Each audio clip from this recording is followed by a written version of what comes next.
Madam ನಿಮ್ಮನೆಗೆ ಹೋಗ್ತಿದ್ದೆ, ಹೊರಗೆ ಸಿಗ್ಬಿಟ್ರೆ ಒಳ್ಳೇದಾಯ್ತು. ಓಹೋ, ಇನ್ಶೂರೆನ್ಸ್ ಅವರು ನಿಮ್ಗೆ ಹುಡುಕ್ತಿದ್ದೆ ನಾನು.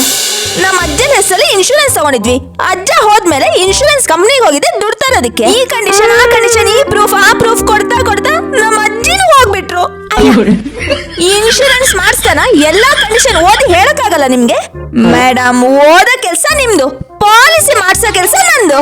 ಅದೆಲ್ಲ ಬಿಡಿ, ಹೊಸ ಪಾಲಿಸಿ ಬಂದಿದೆ, ಅದ್ ಮಾಡಿಸಿ. ಮರ್ತೋಯ್ತಾ ನಿಮ್ಗೆ? ಹೋದ್ ತಿಂಗಳು ಯೂತ್ ಪಾಲಿಸಿ ಮಾಡ್ಸಿದ್ವಿ. ಇನ್ನೊಂದ್ ಮಾಡ್ಸೋದ್ ಬೇಡ. ಅರೆ ಸರ್, ನಿಮ್ ಹೆಸರಲ್ಲಿ ಪಾಲಿಸಿ ಇದ್ರೆ ಮೇಡಮ್ ಹೆಸರಲ್ಲಿ ಮಾಡಿ.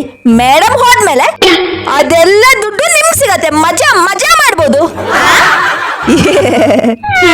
ಇವ್ರು ಹೋದ್ಮೇಲೆ ನಂಗೆ ದುಡ್ಡು ಸಿಗತ್ತೆ, ನಾನು ಹೋದ್ಮೇಲೆ ಇವ್ರಿಗೆ ದುಡ್ಡು ಸಿಗತ್ತೆ. ಇಬ್ರು ಒಂದೇ ಸತಿ ಹೋಗ್ಬಿಟ್ರೆ ದುಡ್ಡು ಯಾರಿಗೆ ಸಿಗತ್ತೆ?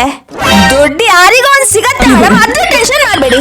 ಈ ಪಾಲಿಸಿ ಮಾಡಿಸಿದ್ರೆ ನಂಗೆ ಕಮಿಷನ್ ಸಿಗತ್ತೆ, ಅದ್ರ ಬಗ್ಗೆ ಯೋಚಿಸಿ. ಅಣ್ಣ, ನಿಮ್ ಹೆಸರಲ್ಲಿ ಇನ್ಶೂರೆನ್ಸ್ ಪಾಲಿಸಿ ಇದೆಯಾ?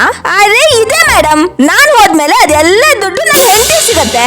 ಹಾಗಾದ್ರೆ ಅನ್ಕೊಳ್ಳಿ, ನಿಮ್ ಹೆಂಡತಿಗೆ ಬೇಗನೆ ನಿಮ್ ಹೆಸರು ಇನ್ಶೂರೆನ್ಸ್ ಪಾಲಿಸಿ ಹಣ ಸಿಗ್ತಿದೆ. ಅದೇಗೆ ಅದು